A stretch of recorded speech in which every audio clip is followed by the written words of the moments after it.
Somos la Asociación Antropologías. La Asociación Antropologías es una asociación integrada por personas formadas en antropología, pero también en disciplinas afines.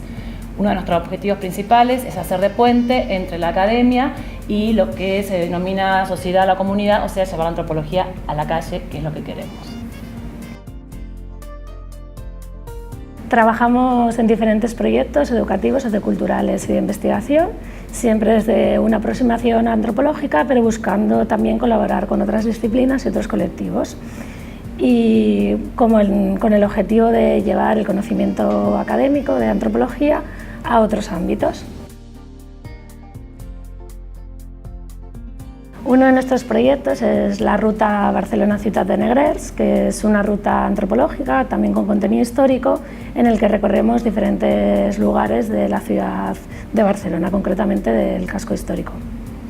La intención o el objetivo de recorrer estos espacios públicos y privados del casco antiguo de Barcelona es visibilizar de alguna manera el pasado, esa memoria histórica o incómoda que relaciona a la ciudad de Barcelona con el sistema colonial, acompañado o sustentado por un sistema racista, colonialista evidentemente, desde el pasado hacia el presente actual.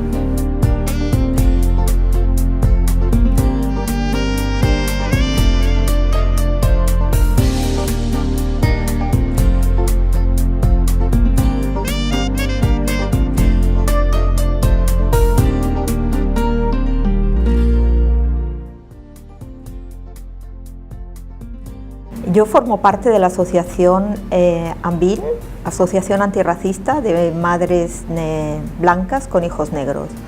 Y somos un colectivo de madres, también hay padres, que nos une el tener hijos pues, racializados, hijos no blancos.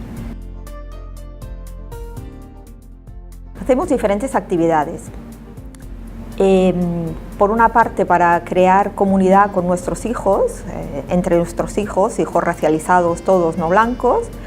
Por otra parte, para concienciarnos como madres blancas y desde nuestro privilegio blanco y poder combatir el racismo.